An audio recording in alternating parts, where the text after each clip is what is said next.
Hello and welcome to episode 7 of Aha, Ranking Highs and Lows, the podcast that celebrates the wonderful music of Aha. We could also say welcome to episode 1 of season 2. It's been some time since you last heard from us, back when we did 6 episodes of ranking 147 Aha songs from the worst to the best. But now we're back, ready to do even more ranking. And when I say we, I am of course referring to the guys responsible for ranking the many Aha songs in the first 6 episodes, JP and Jesper. And then there's me, Peter, and I will once again moderate the conversation and try to prevent JP and Jesper from talking too much. Good luck. So guys, it's good to be back, and we're gathered for a happy occasion, right? Yes, we're back again. We've roamed the streets and cracked again, but we're back again. It's been a while, but that shouldn't bother the hardcore AHA fan, since waiting and being patient is a core element of being an AHA fan. And yes, it's a very happy occasion, because it's always worth celebrating a new AHA album. And that's what we're going to do with this episode. Mm-hmm. I don't think anyone had expected another AHA album, at least Magne, just a little more than a year ago when the True North project was suddenly announced. Actually, at the moment when we were doing the first season of Ranking Highs and Lows. So of course, it's super exciting, but as always, we won't pull any punches or beat around the bush when it comes to our verdict on the new song. So brace yourselves and be prepared. Yeah, well, I don't think anyone who listened to season 1 would expect anything other than your honest opinion. But JP, just in case not everyone is up to speed with the background for the album, can you maybe quickly give a summary? No. Me?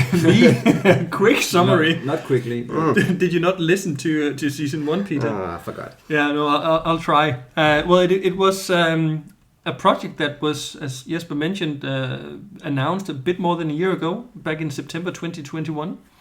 Already then announced that it would be an album consisting of 12 new songs, which was super exciting, of course.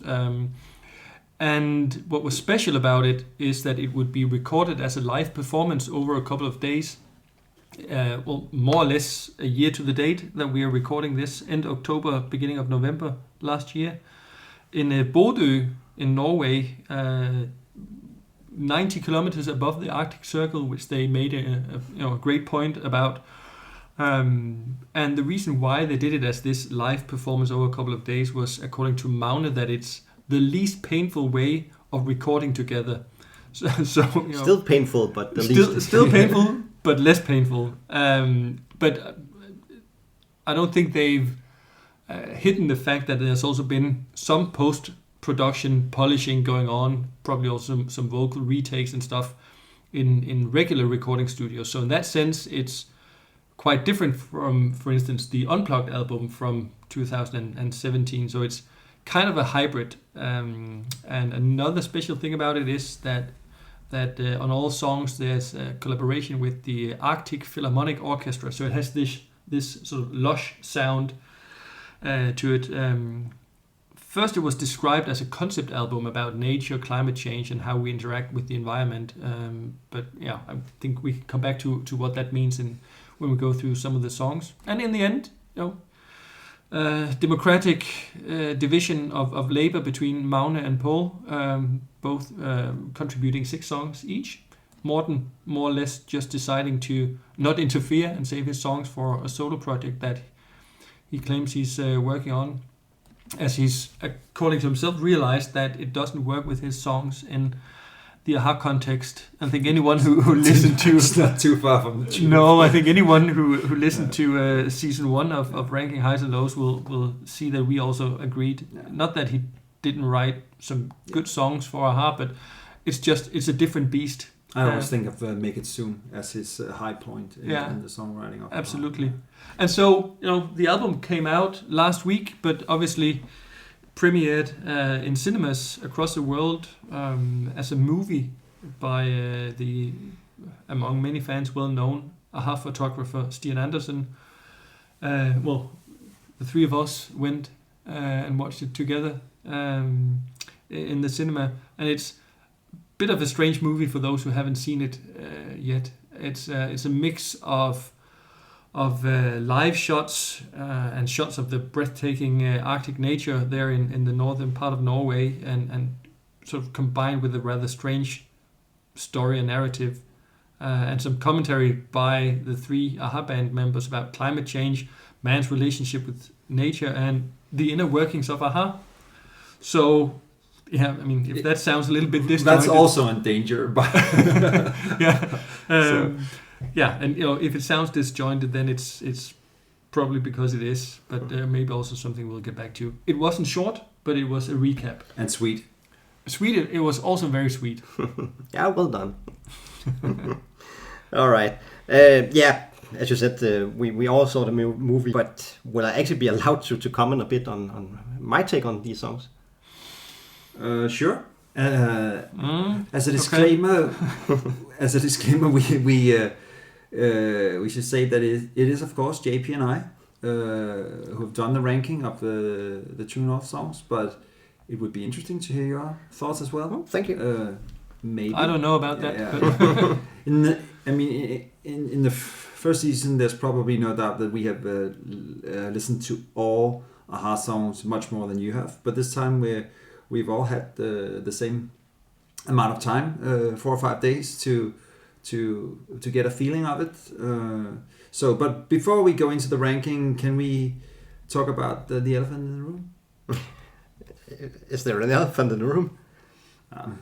I think so, at least, and I think you do too, JP. Yeah, definitely, absolutely.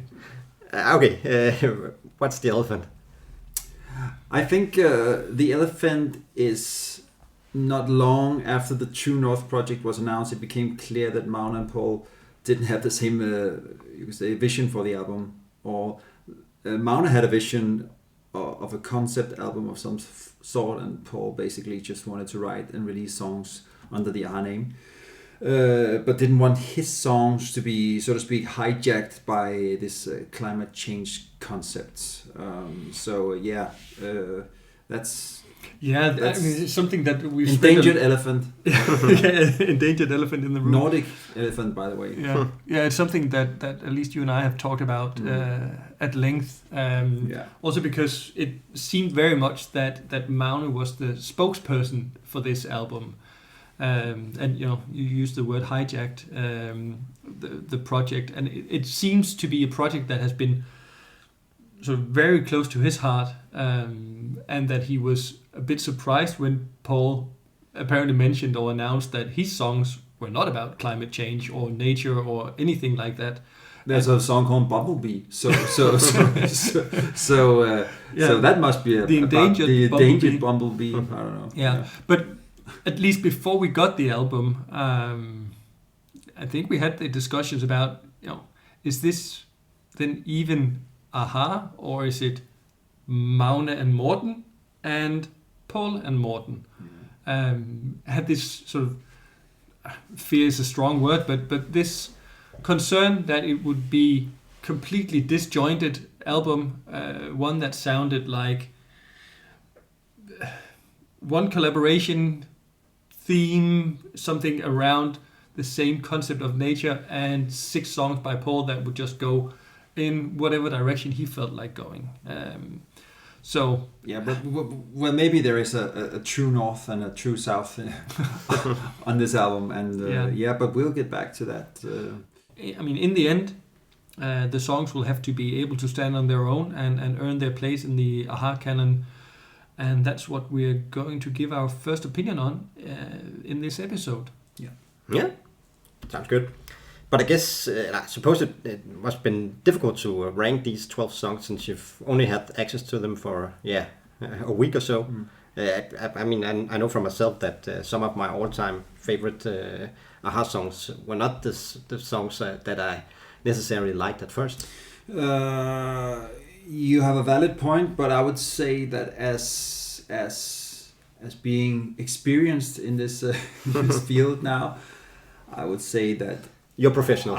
We are professionals, and I have a pretty good feeling of what I'm going to like in the long run as well. Actually, just last night when I heard finally received the limited edition with the vinyls and everything, and I sat down and listened to it and had the whole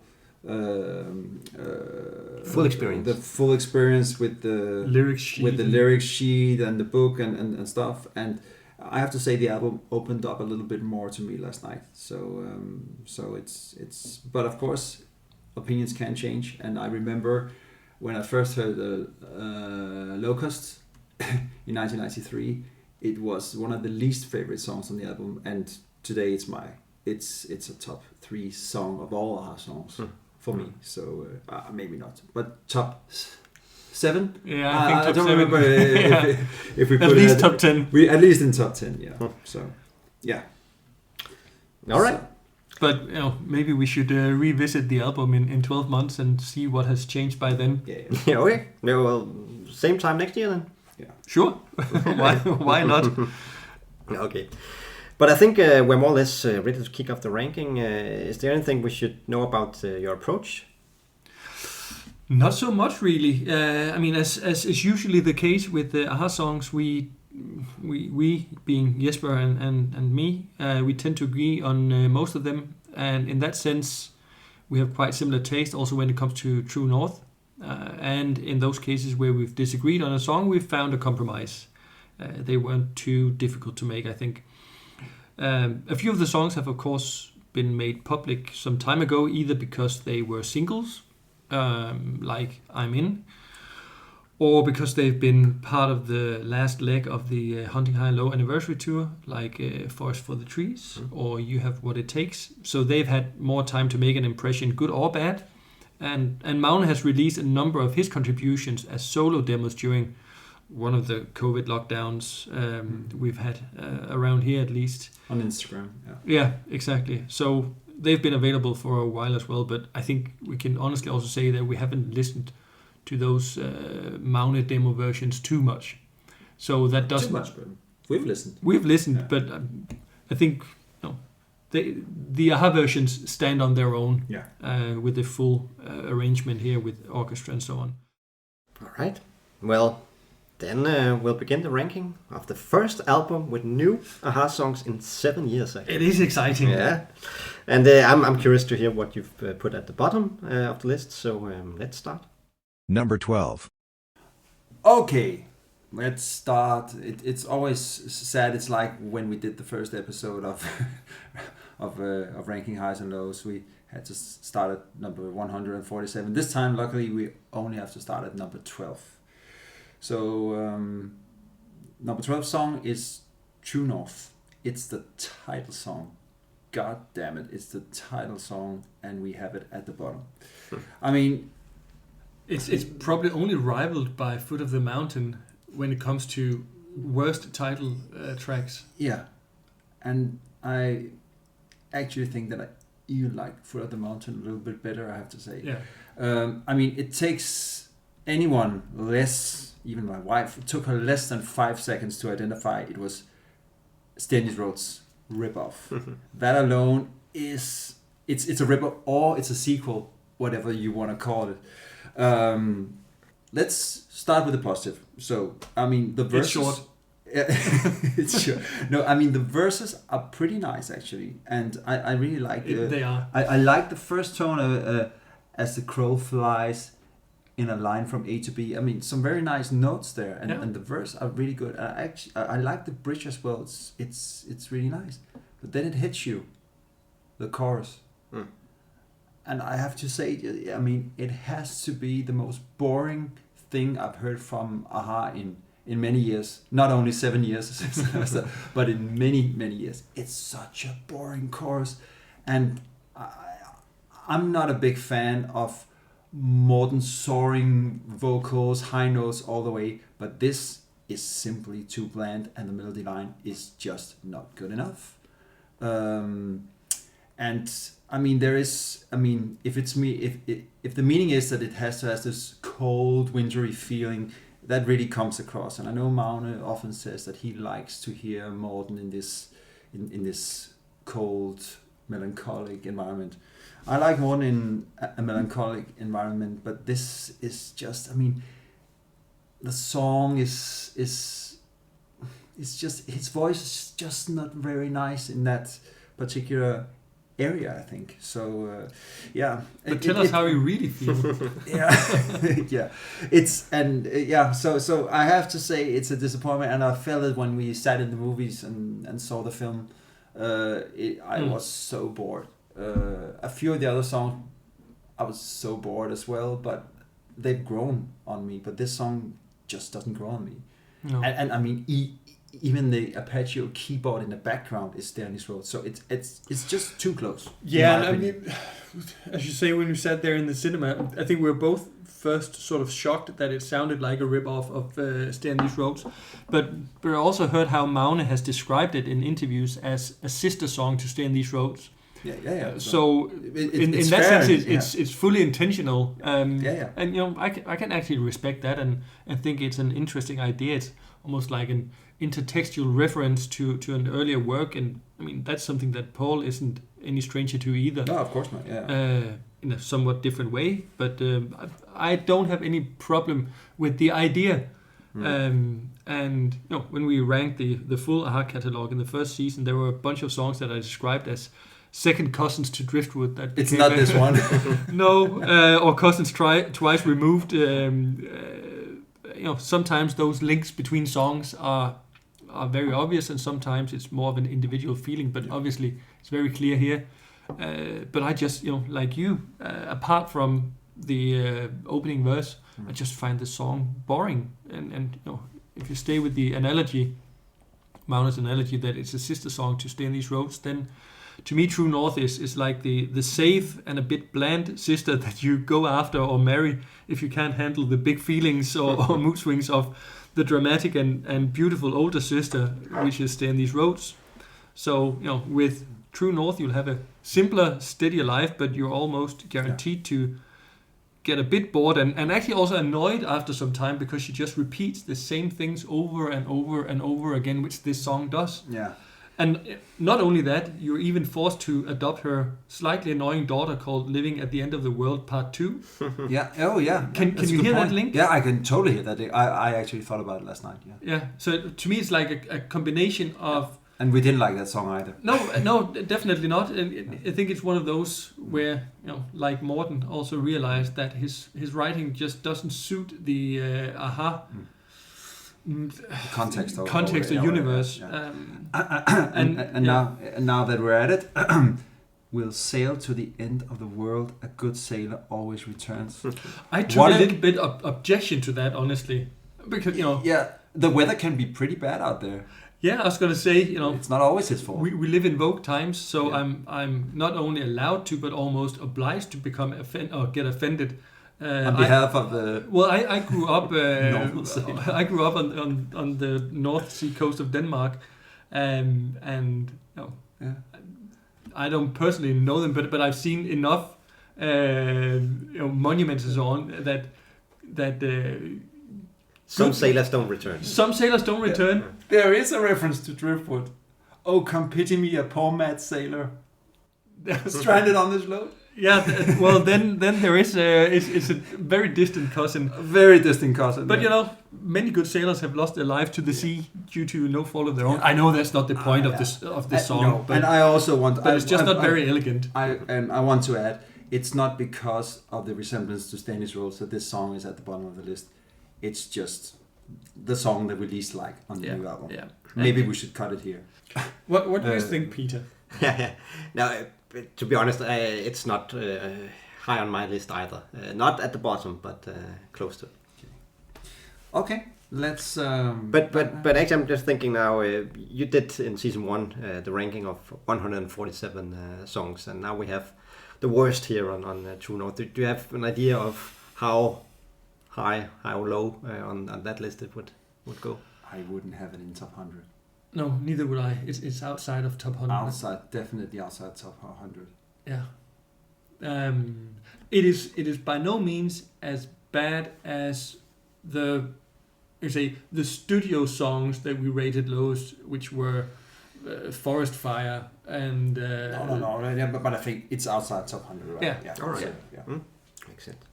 All right. You made that short and easy. So not short and not sweet. So, yeah. All right, but let's continue. That's how we feel. Yeah, let's continue. Let's continue. Number 11. Well, at number 11, we have put Bluest of Blue, which is another song written by Magne.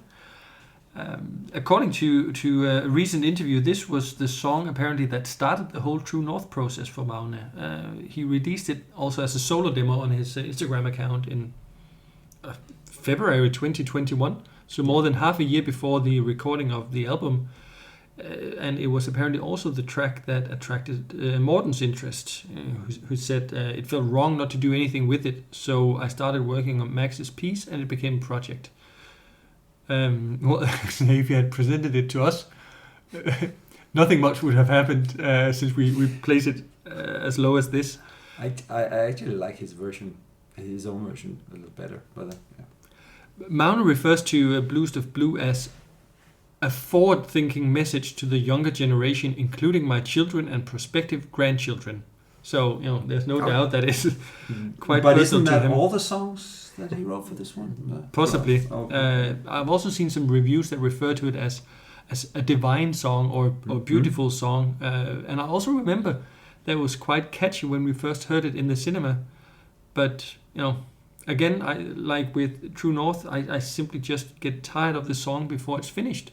Because the same melody line or riff just keeps playing line after line, verse after verse. And even the violin towards the end plays the same theme. Yeah. But the verses in themselves are actually still quite nice. But I think it's a general issue for me with some of the songs by Magne on this one, that it becomes very repetitive, especially with the string arrangements and the piano arrangements. But that's another thing. I think when I saw it in the movie, when we sat in the movie, I thought when I heard the chorus, blue, blue is the blue, is the blue, I thought it was super cheesy and super corny, and it's. But then, actually, when I heard it a few more times, I mean, at a certain point, I decided to hear it more Beatles-ish because it sounds so much like Beatles. More Beatles than the Beatles. More Beatles than maybe even more Beatles than the Beatles actually. And that somehow it tears me up because sometimes I think it's really cool and sometimes I think it sounds cheesy. But I think the good thing is that there's a nice melody line, and I like that the drums kick in the second verse to lift it a little bit. It saves it from just being a comma on the album, I think. And I also you like the drums, or? Yeah, I like when that there is drums in that song, okay, because at least it gives it some energy, because otherwise it would be I don't know, just in the pool of acoustic dung dung dung pling plings in those songs. And I also like the bridge of Something to Believe and etc. So but it's not a favorite, and as with the other one, True North. I hope it will grow a little bit as time goes by, and I will say that it has grown a little bit, but it's still, I feel it's the right place of the song. But it's interesting because I'm actually sort of okay-ish with it up until the drums or the beat comes in, because I think that makes it too plain sounding again. I think what redeems the song somewhat is an interesting chorus structure with that duet-like sort of sea shanty feel, that where you could imagine it being sung or played through generations of sailors, more or less. Yeah, I don't know. I have it a little bit like you, that it's one of those that occasionally I hear something in it. Yeah. But and maybe we will over time. Yeah. Maybe it will grow on us. Let's hope so. But it's This is where it ends. Yeah, it is. All right. Oh, Peter? No, I just want to get on with the list. Okay, let's do that. Let's get on with next song. Yeah. Number 10. Number 10 is Between the Halo and the Horn. This is a song by Magne. I listened to it for the first time on Mount's Instagram account, and that was one of the songs that I listened to them all, of course, and I was thinking that this would be a really good song for Aha as well. And as it turns out, it is, but I'm not too sure that I don't like Magnus' version a little bit better. But it's a song that's really growing on me. The notes for Morten's voice a bit too long in places, but and it's pitched a bit too high in my opinion. But all in all, it's a nice song, and it has a nice vibe, and there's a nice. I really like this second verse where Morten sings a slightly different melody with the "down in the trenches," etc., etc. That sounds really good. And there's the middle part of the song also has a really cool. I don't know, is it an electric guitar? Is it another instrument? But it's a string instrument of some sort. There's a bit with this ooh that Magne maybe overused it a little bit now, but it's a pleasant song, I would say, and one that feels very nice where it's placed. Yeah. Apparently, this was one of the first songs that Magne emailed to Morten, who thought it was a real nice piece, and I guess that's as good a description as any. A real nice piece. It's not one that blows me away, but it's also not one that does anything sort of wrong in that sense. I think when I first listened to it, I was pleasantly surprised with the verses and the chorus, because they were better than I remember them from when we watched it in the cinema. I like Morten's lower range in the first verse.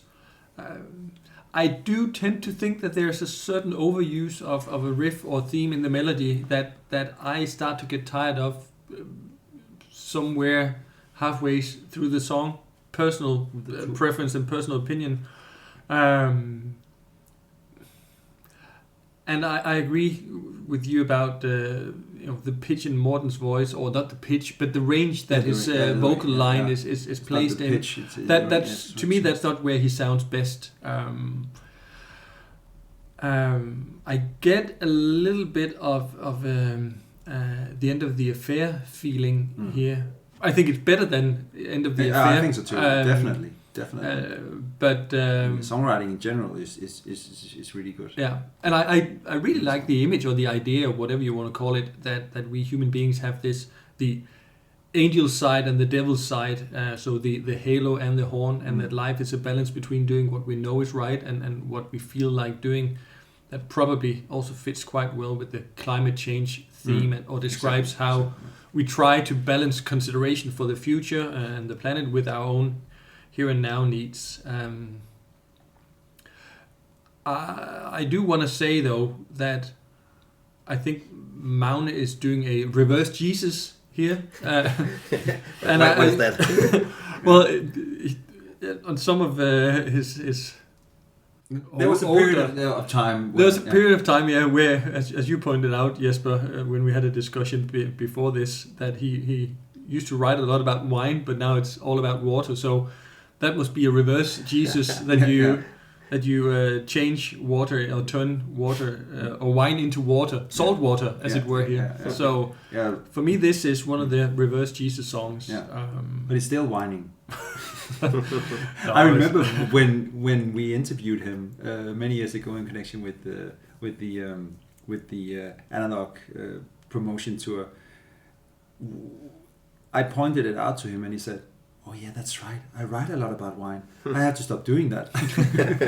Well, now it's and now all it's about water. Now it's water. So yeah. Where do you sit with this one, Peter? I actually really like it. I have it number 2 on my list. Wow. Yeah. Wow. And actually, when I started listening to the album, I by purpose didn't look up who wrote the different songs. And this was one of those where I thought it was a Paul song, and then turned out to be a Magne song. And I really like it. So has it moved anywhere after you've listened to it a number of times? Did it start high as well, or has it moved up? I think it's one of those that has moved up, and I think to be honest, actually the first couple of times I heard the album, I was not impressed, but it's really growing on me. And it's good. Yeah. That's one. It's important to us. But it is. Yeah, it is, yeah. When people that are not us say that the album, not AHA fans, hardcore, keen AHA listeners, as Morten would put it, it means something. Mm-hmm. Thank you, Peter. You're welcome. Yeah. All right. Let's move on. Number 9. Number 9 is You Have What It Takes, one of the, to many fans, well-known songs from before the album was released. It's one that Magne wrote and released as a solo demo on his Instagram account back in April of 2021, so half a year before the recording happened with AHA. One of the songs that were presented during the recent Hunting High and Low anniversary tour. Magne describes it as a message to the younger generation that we, the older ones, are sorry that we messed up the planet, but we have faith in you, the younger generation, to do what is needed, that you have what it takes. You could argue that it's too bad that probably not a lot of people under the age of 30 are going to be exposed to this song, because AHA probably doesn't get a lot of airplay on radio stations that play songs for young people, but young people don't listen to radio stations, so probably that just makes it even more paradoxical. You Have What It Takes seems to be loved by many fans and also got a fair share of very positive comments in various reviews of True North, and I can understand that to some extent. It's obviously, being here at number 9, it's not my favorite song. I think there's some, the verses are really nice actually, but I do hear a lot of, I don't know if you can say heavy influence, but it reminds me a lot, at least, of the chorus from Nirvana's In Bloom. Very different, different style, obviously, but have a listen and see if you get that same feeling. I struggle more with the chorus. The your love is the one thing that's never in vain. That just doesn't really sit with me. But it, I mean, it is a well-written song, and I think we've seen a quality lift when we get to this one. I can understand how Magne is proud of it.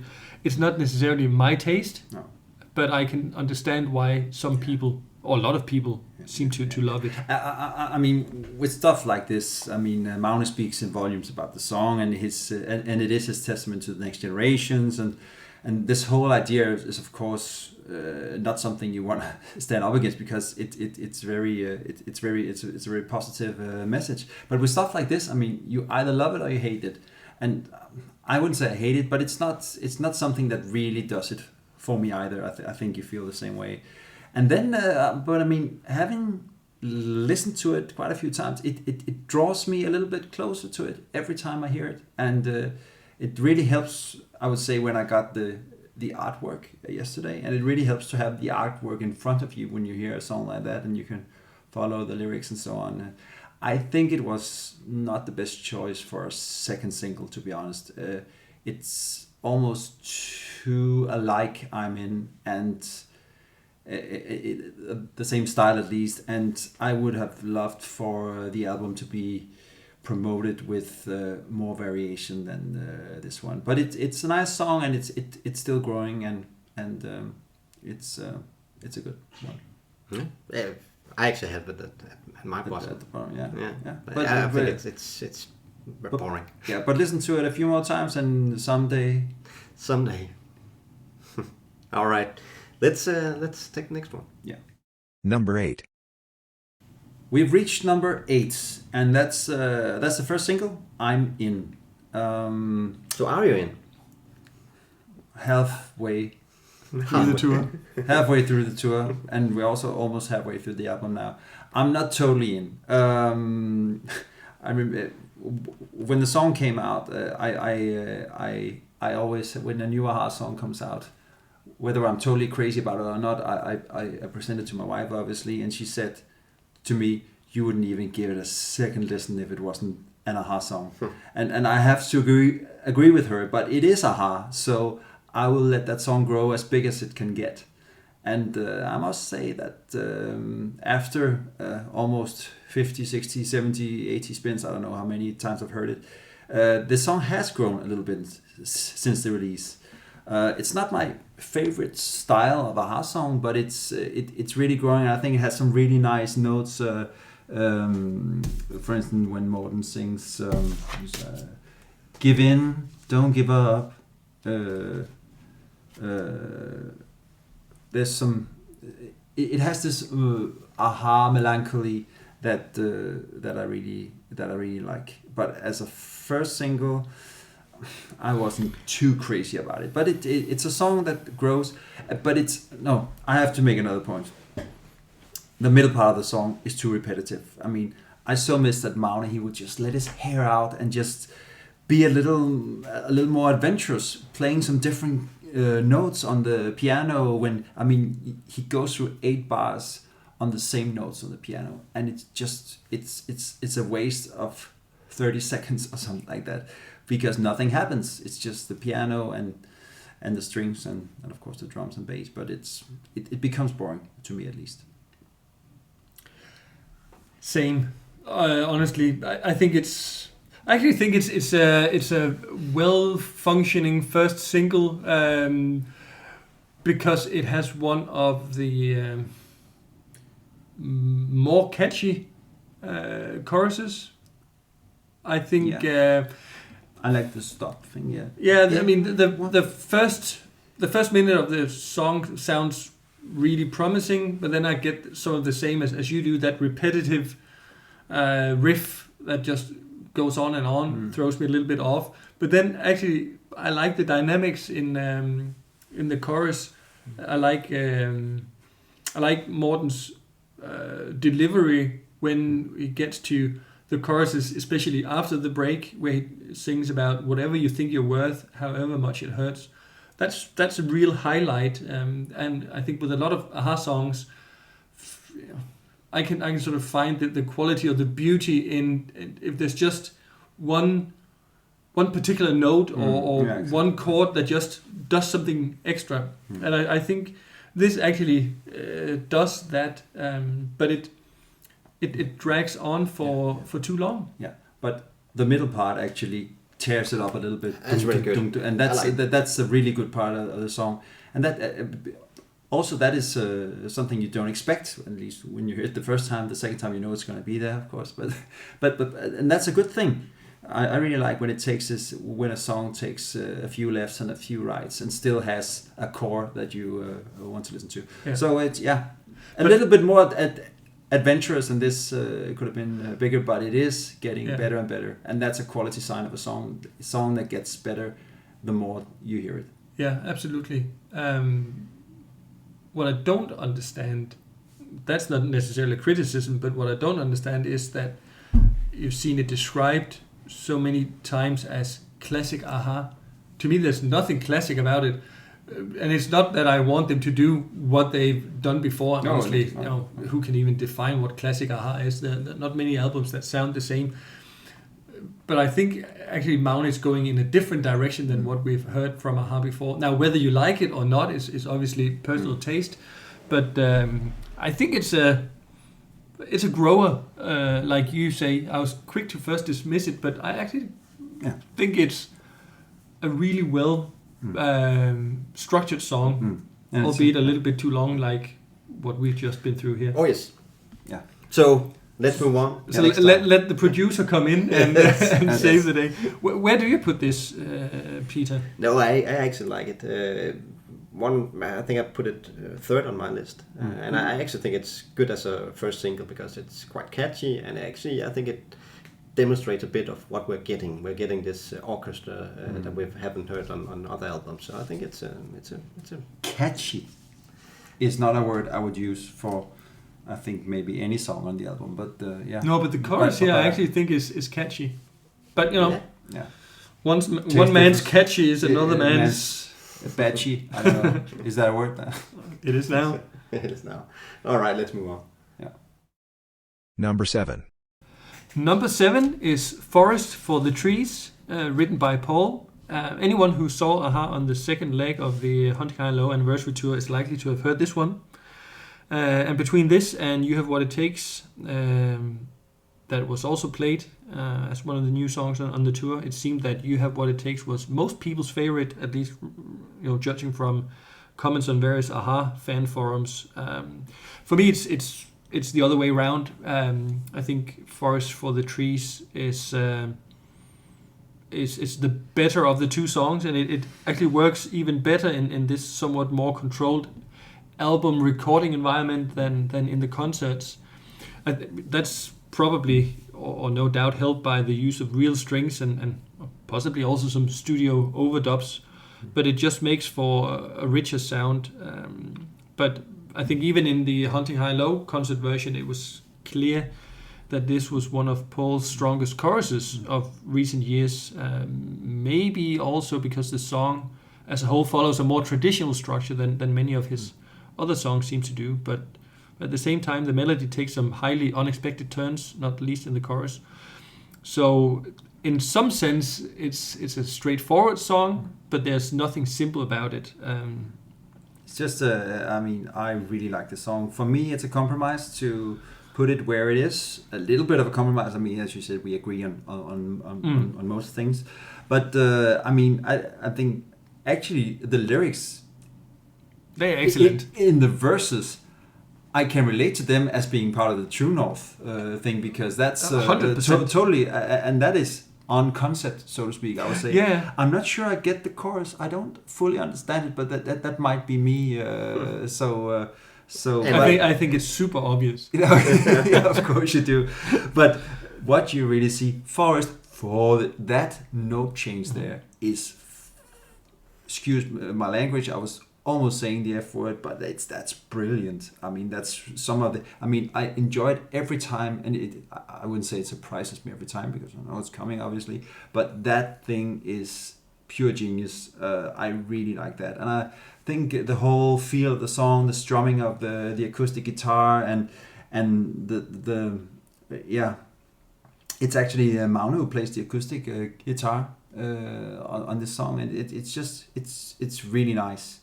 And some nice little licks on the guitar and stuff like that. It has these little nuances all over the place. Maybe a little bit too repetitive. And I have one thing actually about this: the intro, which goes again between the first and the second verse, again between the second and the third, and again in the end. Paul has a new tradition of doing that with these middle parts or intro parts, break parts being too long. He started with open face actually, where he did the exact same thing, and he does it on the Vaktan Zoe album, and he also does it on the Bumblebee, which we will discuss later. So I think you're not seeing the Forest for the Trees. Yeah, probably. Yeah.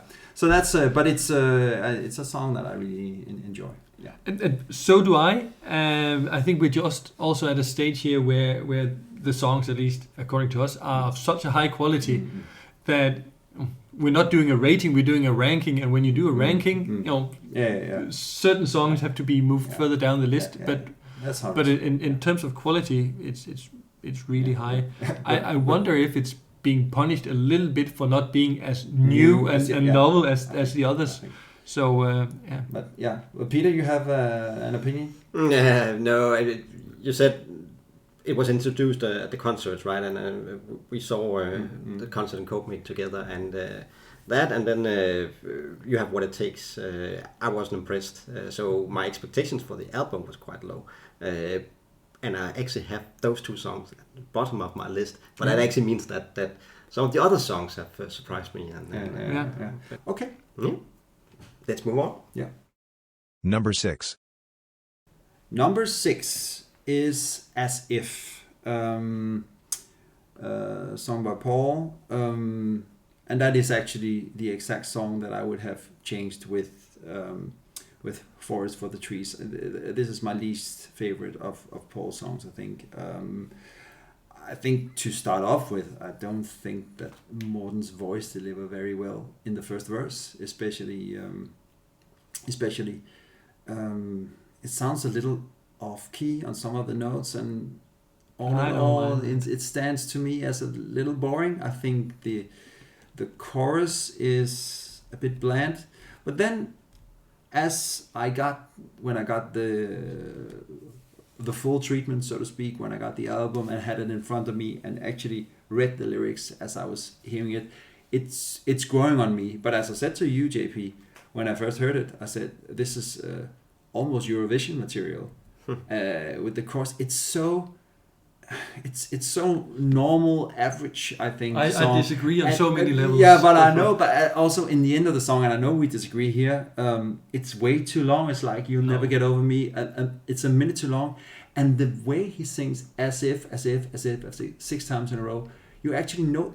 Even the first time you hear it, you know which notes he's gonna sing. He's gonna do the variations over, because it's so obvious. And I think that's the big problem for this song. But having heard it maybe 10, 15 times now, it's, as I said with some of the other songs, it's growing on me. And it's wonderful that the songs are growing in general. I think the quality of the album is super high.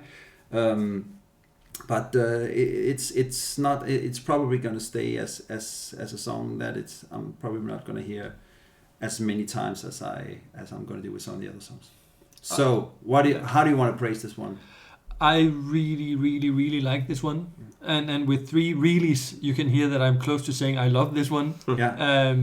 Time will tell if it turns into love, but it's not all unlikely, to be honest. It has so many things that I appreciate, and I originally had it higher on the list. So the fact that it ended up here in rank number 6 is partly compromised, but partly also because some of the other songs have grown more on me since the release of the album. So it's not like As If has lost anything, but others have gained more, I think you can say. The verses give me some flashbacks to some of the early demos in a way. I get a presenting Lily Mars vibe here. Oh yeah, I haven't thought of that. No, you should listen some more to Aha. Actually, it's a great band. But it is presenting Lily Mars in the beginning, just off key.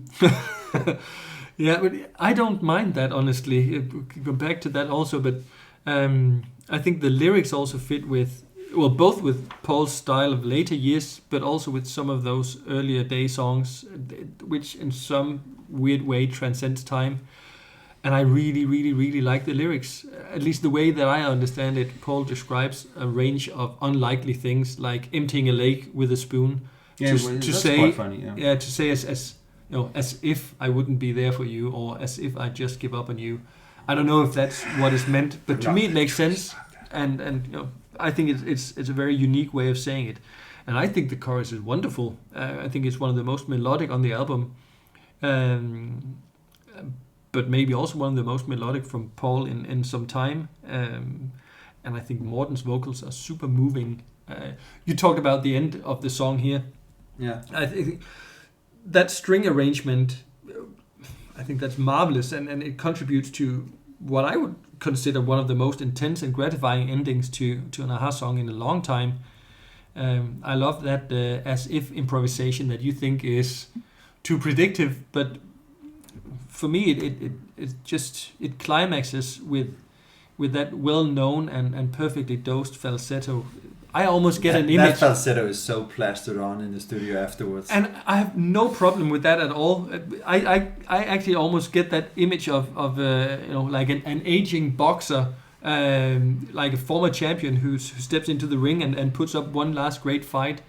He's got nothing to prove to anyone, not even himself maybe. And whether he wins or loses is that's not important. So whether it's plastered on, attached to the recording afterwards in the studio or not, I don't care. To me, this fighter wins, and it's a clear goosebump moment for me. I think that's our. That's no doubt, this is our biggest disagreement of all the songs. It is. But where I also understand. To hear what Peter has to say then. So am I, but after what I've had to say. No, I think one of the reasons why I can also, quote unquote, accept that this goes further down on the list is that it's maybe not one of the songs that pushes the boundaries for what Aha is or can sound like the most. No. In that sense, it's slightly more traditional, but not unoriginal by any stretch of the imagination. I think so. And now I'm interested in hearing what Peter thinks. I'm on Team Jesper this time. Now I'm not interested in hearing what Peter has to say. No, and I'm actually surprised that it's the third single here. I think there are way better songs. But one thing is better songs. Another thing is, are there more catchy songs or more commercially strong songs? Maybe the next one. Maybe the next one. Let's see what that is. Number 5. Number 5 is Make Me Understand by Paul. Lyrically, this is, to me at least, like a Barely Hanging On Part 2. We have introversion, social anxiety. We have excuses for not participating in various events. All this stuff that makes a good introvert. It has an awesome chorus, I think, with the most dance-friendly, groovy beat I can recall in an a-ha song. I mentioned in season 1, I think, when we talked about Mood for Memphis, that a-ha can, or maybe it was How Sweet It Was, that a-ha can be accused of many things, but being funky is quite far down the list. But this is actually not too far away from funky or groovy, whatever you want to call it. I could even see Paul write something like this for someone like Dua Lipa. With different lyrics, obviously, but given an even more contemporary production, this could be a hit outside of our generation as well. It's also, I think at least, the most electronic sounding song on the album, which is a great way to change things up a bit. I think we have some really excellent vocals by Morten with that lovely deeper tone in the verses. Give your tanks a stir. Yeah. I get the same feeling as the verses from that version of This Alone Is Love that has the chorus from Scoundrel Days on the Stay on These Roads Deluxe edition. You know, one of the best moments I've ever had. Absolutely, the first time. Absolutely, and I'm not saying that that's where we are, but that's the feeling that I get from this. And I also want to give special mention to Paul's backing vocals on this one. It sounds almost like a full backing choir.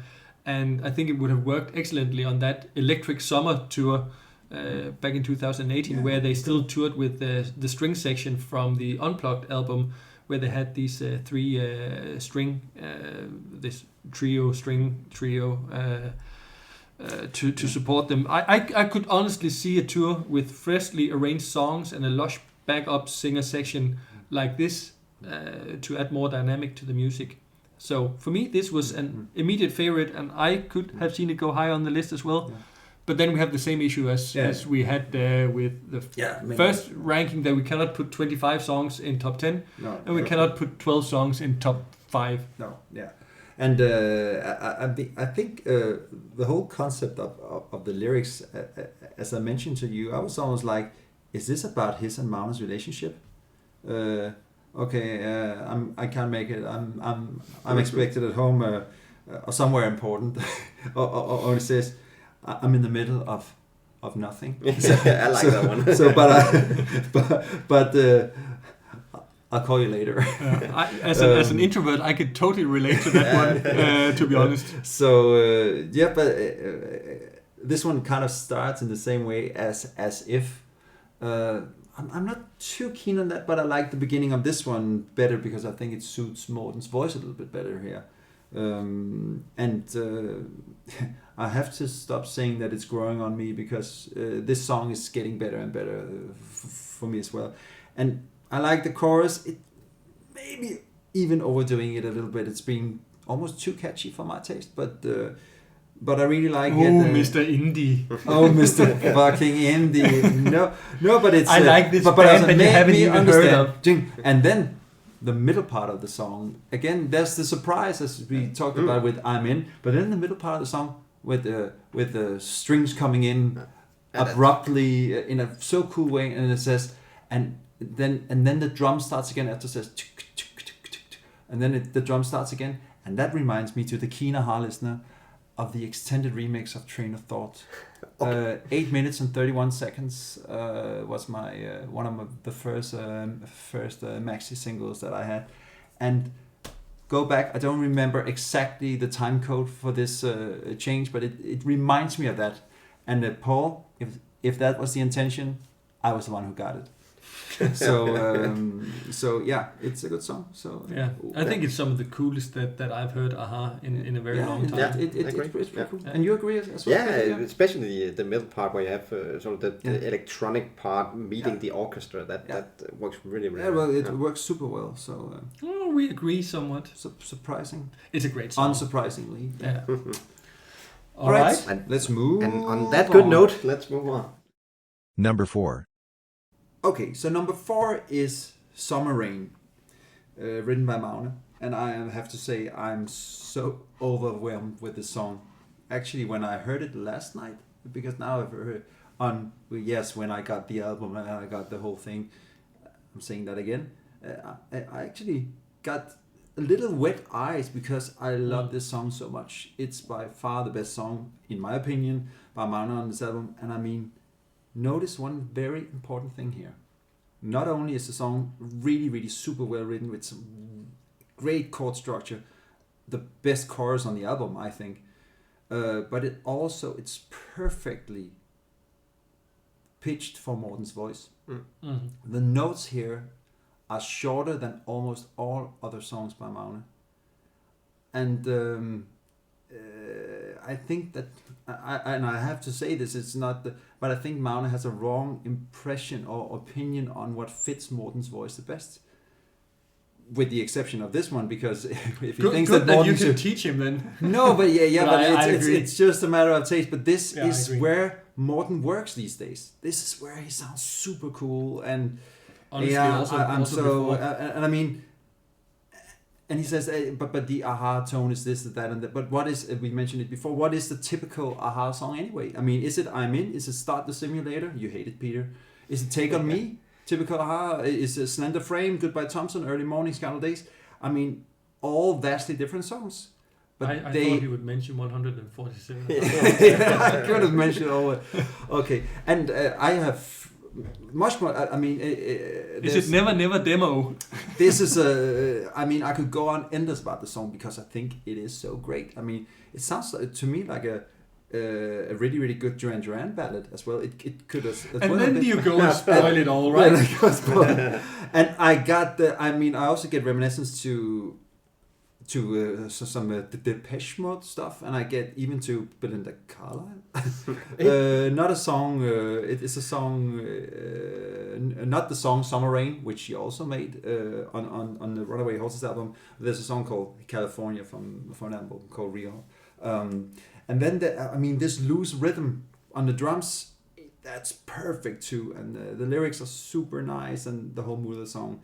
We can get together if we swallow our pride. I mean, and the way he sings it, and the second verse that is sung a bit different and with more energy than the first verse, and that's all those little lefts and rights all the way, and we will find ways to continue this ride. I mean, it's pure magic, and then come out to the doors on the other side. I mean, it's genius, and this is a masterpiece in my mind. And I really like this song. It sounds like it's my number one, but it I mean, in top 4, I mean, they're close. They're really it's close up here. Yeah. So, first of all, I would like to invite anyone who listens to this to go on our Facebook page and tell us if they also see that link to Belinda Carlisle.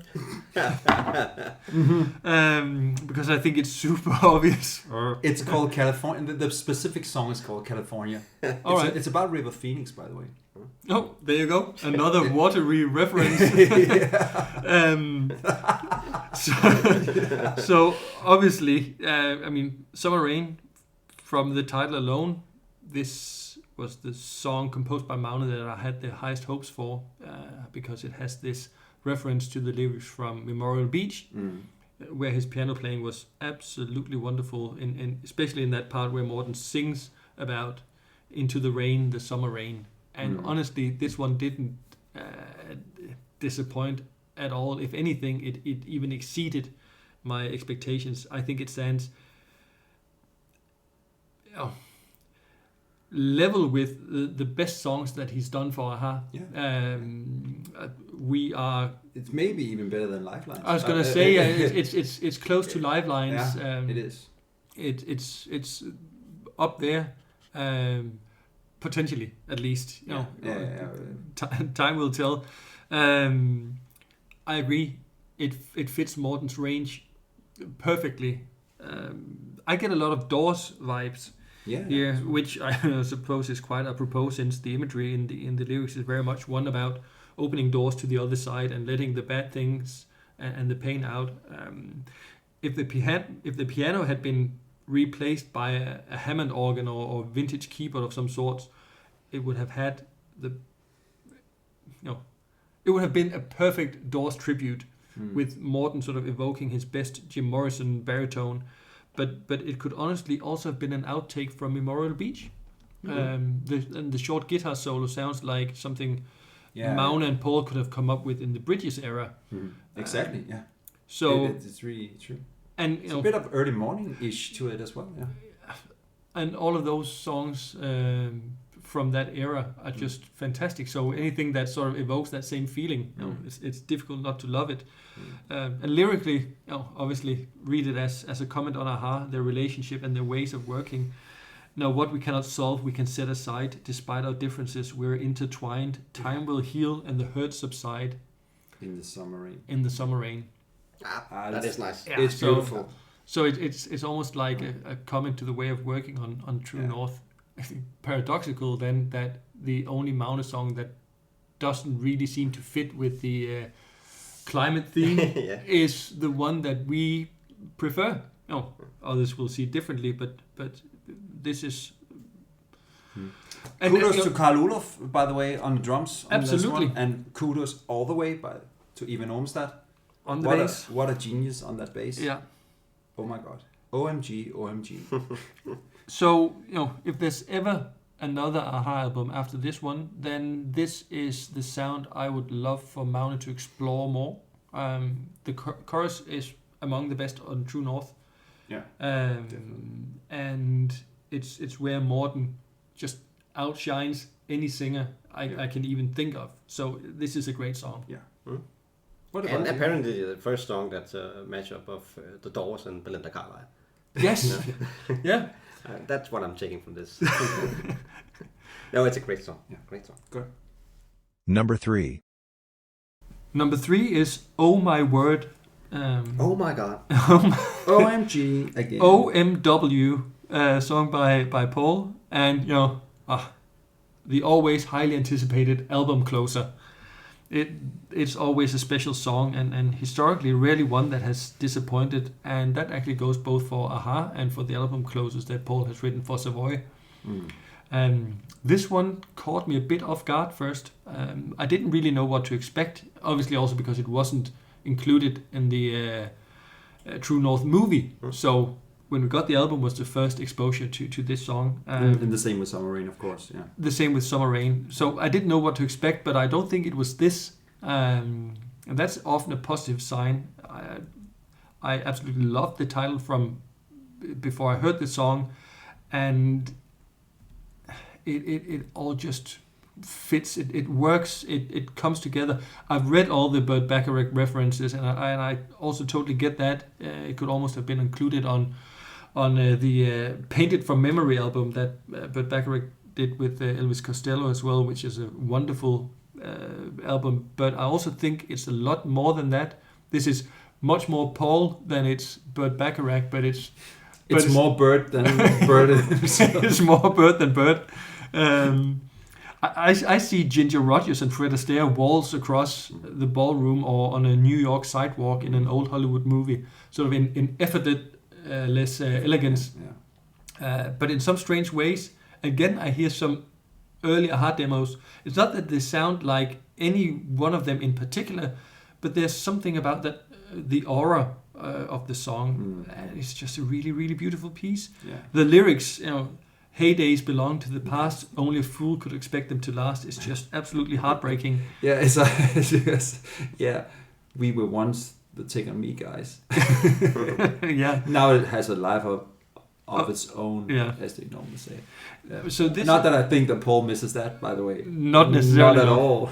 So Oh My Word is one of those songs that gave me goosebumps and almost made me a bit teary when I heard it first. So it's another very, very worthy but unusual album closer. Yeah.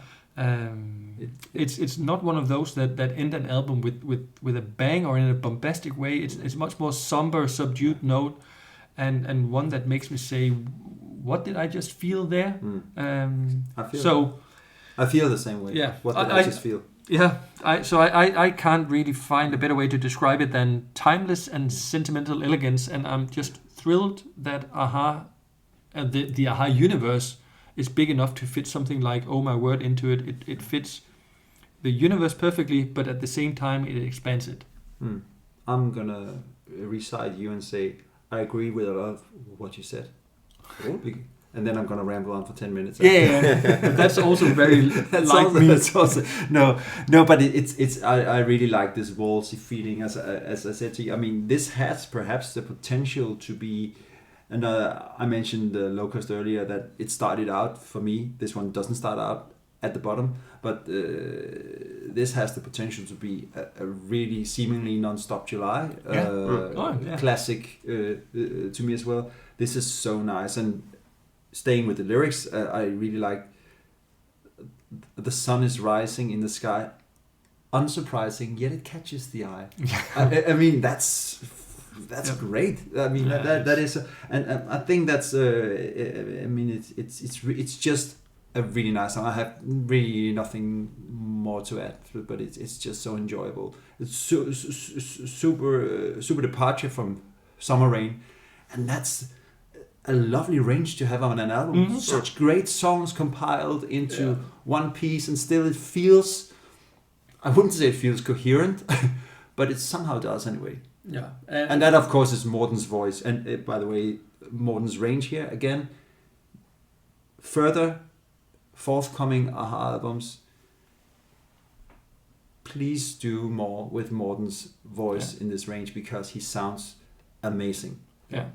And so I think with Summer Rain and Oh My Word, it's like if it was an Olympic race, you'd have to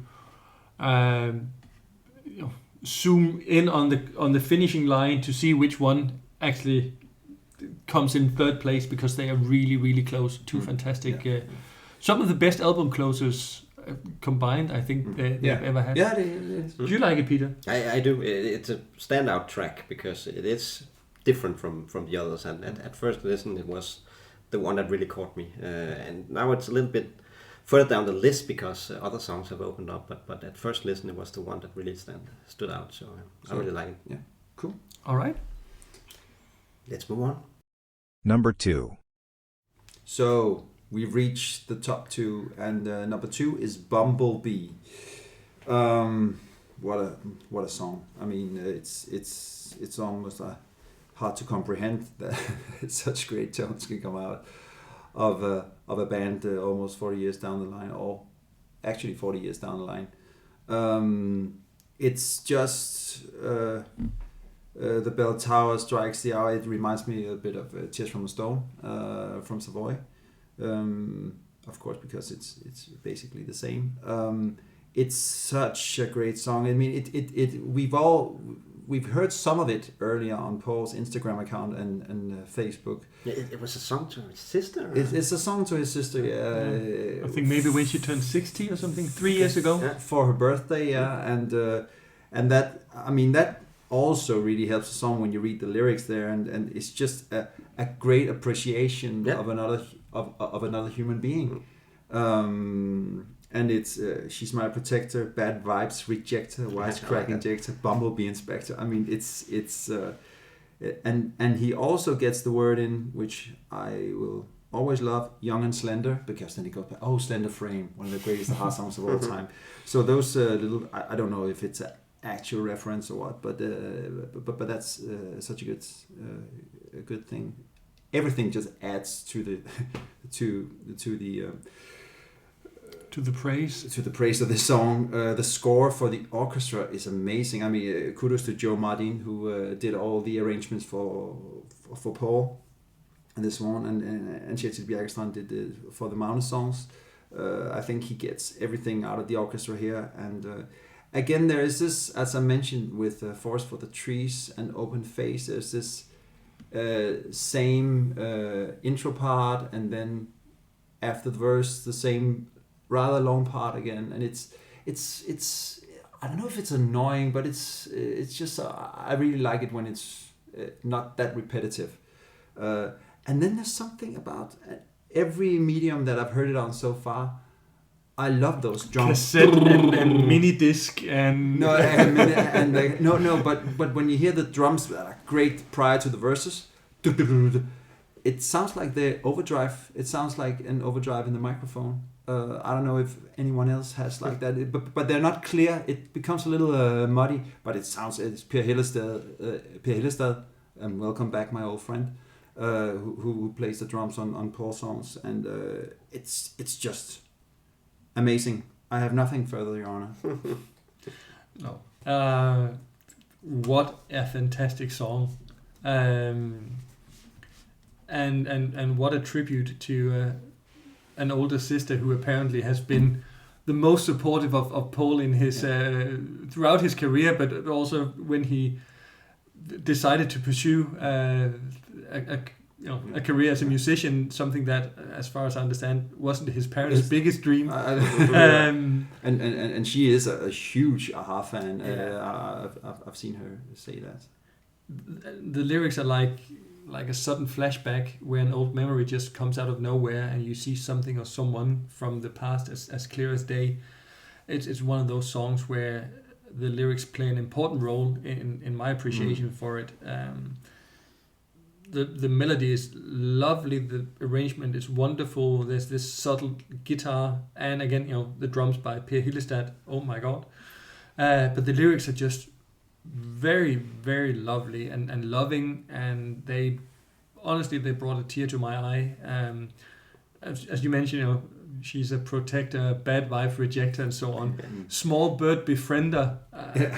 What a wonderful person Tonje must be. I want to have her as my sister. Honestly, anyone would be lucky to have a person like that in their life. But then that person would also be lucky to have someone who would write such a fantastic song about them. True. I don't think anyone else writes lyrics like this. It's a very unique approach. And when you combine those lyrics with the fantastic strings and this sweet but unusual melody and Morten's vocals and that intensifying finale. Exactly. Then you have something very special. And I think Bumblebee is exactly that. It's special. And he sounds, on the highest note, he sounds like he almost can't do it anymore, but it's almost too high for him. But he saves it, but you do think in the old days that would have sounded a little bit better. but that's what's so great about it, that it doesn't. It's all right. It's fine. I think I'm not criticizing, that adds to it. So the whole melody, the mood, the instrumentation, and just listen to that perfectly dosed guitar that leads into the second verse. It's not intruding. It's not pushy or anything. It assumes its role and it knows its place in the bigger sound picture. So, I mean, Morten's vocals, the softer parts, but especially after the strings start to intensify and it finds that raspy tone and sings those times, it just hit me. They'll forever stay here with me. You sort of expect the song to continue after that. And then it just ends. That's just another genius thing. It's just done its job, and it's done it perfectly. And so, cue goosebumps, a small tear in the corner of your eye, and cut. And the little in between in the verses where you can hear the guitar going, chick, chick. And I think we can safely crown this as at least the second best Bach song in a-ha's catalogue. Better than Butterfly, Butterfly. Yeah. But possibly not as good as Locust. Time will tell. Time will tell. Yeah. So I'm saying at least The second best Bach song. Yeah. But I'm adding yet another animal to our list. Of, Yes. And you- apparently elephant as well. And Peter, you have an opinion? No, on this one? I don't agree with you putting it as number 2. It should be number 1. Yeah. Honestly, we've had it at number 1, at number 2, at number 1, at number 2. Yeah. You'll hear why it's not. Yeah. But Let's go to number 1. Number 1. Number 1, Ta-da. Hunter. Yeah, ta-da. That took a little bit out of my presentation here. Hunter in the Hills. Another song written by Paul. What an amazing song. This was one of the songs that left me most intrigued when we watched True North in the cinema. And that hasn't changed. I mean, the obvious thing to note is, of course, that cool, jazzy, lounge-like arrangement. To me, it takes that song back to sort of old Hollywood dinner shows with smartly dressed men and glamorous women sitting in those circular booths with a big band or jazz ensemble playing on stage. It just transports me somewhere else in time. I love this one for introducing a new sound to the a-ha universe. So it's the first of Paul's contributions on the album. So after I'm In, which is more traditional a-ha, this one expands the universe, and I would even argue maybe expands the Paul Vaktar Savoy universe as a whole. And it has strange fit with the lyrics that just makes it even more intriguing. We may have said this before about other a-ha songs, but I don't think you can find any other contemporary pop releases that sound anything like this. We haven't used that one yet. So this, it's like it refers both back in time and into the future, and that's a rare quality. The lyrics are a bit puzzling, but I don't mind that at all. I love the images that are created with lines like, "When I walked out that morning, the grass was wet from dew, found a package in the mailbox, saw this book and thought of you." Who's sending the book to Paul? What's it about? And It's Maune again. Yeah. So that's very Paul to me. And then there's something interesting about the chorus. In a way, you'd expect it to soar, sort of lifted by Morten's voice, and deliver that almost cathartic feeling that you often get with a-ha songs. But instead, it only changes the pace and mood slightly and takes you somewhere completely different from what you would expect. Other examples of that could be Mine Earth Major Sky or How Sweet It Was, Here I Stand and Face the Rain. And in the book Tårer fra en sten, or Tears from a Stone by Ørjan Nilsson, the sort of conversation book he has with Paul, there Paul talks about what he calls a kind of anti-hero chorus. So instead of the money notes that the listener is expecting, so Paul refers to the chorus as sort of imploding. Well, obviously he's not talking about Hunter in the Hills, but those songs where the chorus is more imploding, you could also hear it on, for instance, Minor Key Sonata, the original version of Analog, before Max Martin made it explode. Yeah. It had this imploding feeling. Yeah. And I find myself really loving these anti-hero choruses that Paul refers to. Dora Jar, Shadow Endeavors are examples also from recent years. So it's something that Paul seems to pursue intentionally. And I don't think it's because he's lacking ideas for choruses. It's intently. He did it with intent, I think. Yeah, and vocally, I think Hunter in the Hills is another example of how Paul's writing just generally seems to fit Morten's current voice better than at least some of the songs by Maune. And we've spoken in volumes about the right key for Morten, because we are the a-ha experts. Self-proclaimed. Self-proclaimed.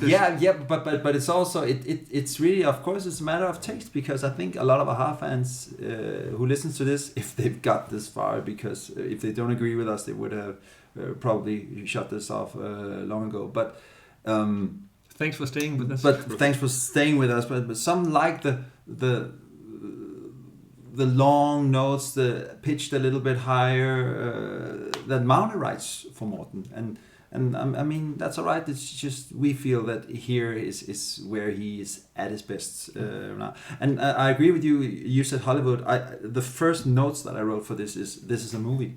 I mean, hearing this song, I almost feel like seeing a movie. And I mean, this is genius. I mean, I love everything about this song. It's so smooth and cool, as you said, cool and jazzy. And this, Paul mentioned that it's that song, and also Bumblebee is a 70s style Brazilian, not Brazilian wax, but a 70s style Brazilian song, and Brazilian vinyl.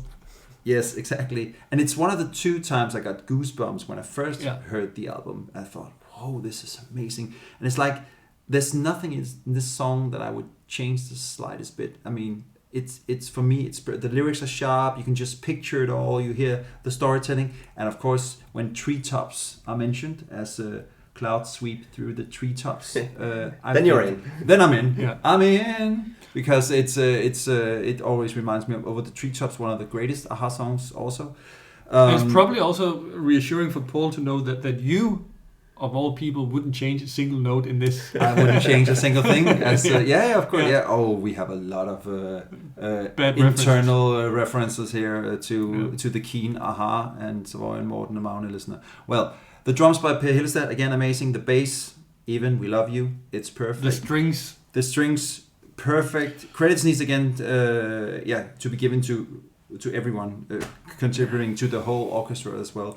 But also just and the chorus with the keyboard in the background, Hunter in the as it goes in the background. Yeah, exactly how it sounds. It sounds. I'll do it again, and the break before the second verse is also very nice, where it's not dragged too long, as I mentioned with Bumblebee and Forest for the Trees and Open Face, and I think the middle part is the high point of the album in every aspect.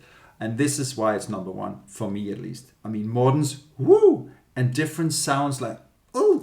And you can, if you really listen carefully, you can hear a band so vibrant, almost, they feel young. I mean, they're over 60. Magne is 60 in a few days.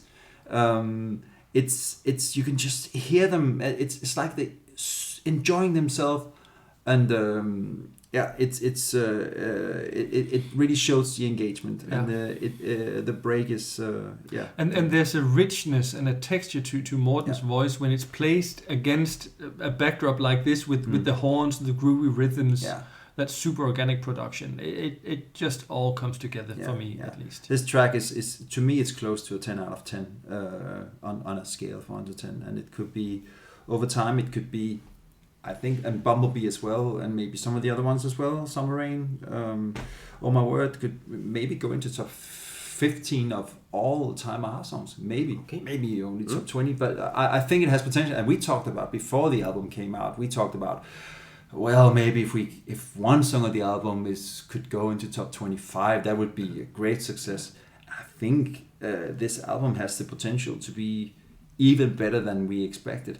I would have liked it to go into some extra notes for this one. I mean, maybe it wouldn't have hurt to get a proper studio treatment for some of the songs. Hunter in the Hills, maybe not, but there is something. Again, I mentioned the drums in the Bumblebee. It sounds a little bit like the oversteering or a bit too overdrive. Maybe that was because of the mics, how they were set. Some Per Hillestad is drumming too hard. I don't know, but it's there's some small things that I would like to hear. But it is almost a studio version, and I know things have been added to it and stuff like that. So I don't miss it. And I mean, I also think we should mention. I mean, there's nothing. Is there anything we haven't mentioned? No, funny that should come from me. But I think I would so. I mean, I really love Magne's songwriting as well.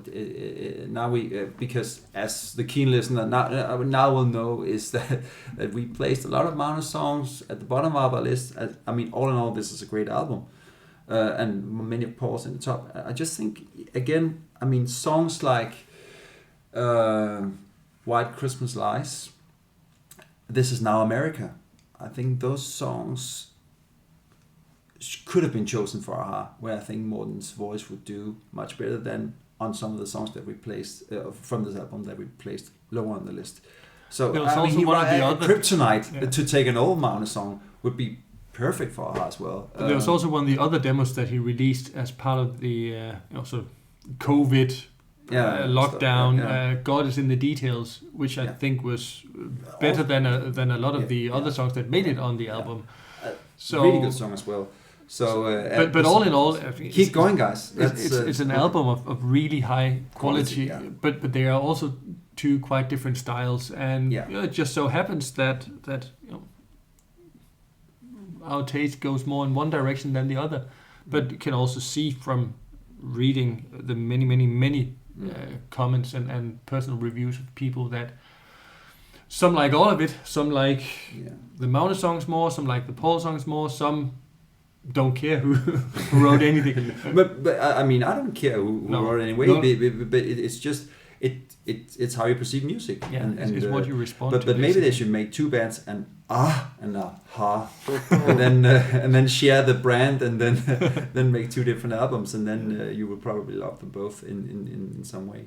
So Peter, any No, I mean, final comments? You're not a Hunter in the Hills fan as such. No, I mean, I get the vibe here, the jazzy vibe, Hollywood, as you mentioned, and then I look at the album in front of us, and then I'm 90 kilometers above the Arctic Circle, and I mean, it speaks into the album not being fully conceptual. I mean, coherent. Coherent. Yeah. I mean, I like the song. It would have maybe not many trees that the hunter can hide behind Exactly. north of the Arctic Circle. No, yeah, I know. Yeah, no, but I think He's there.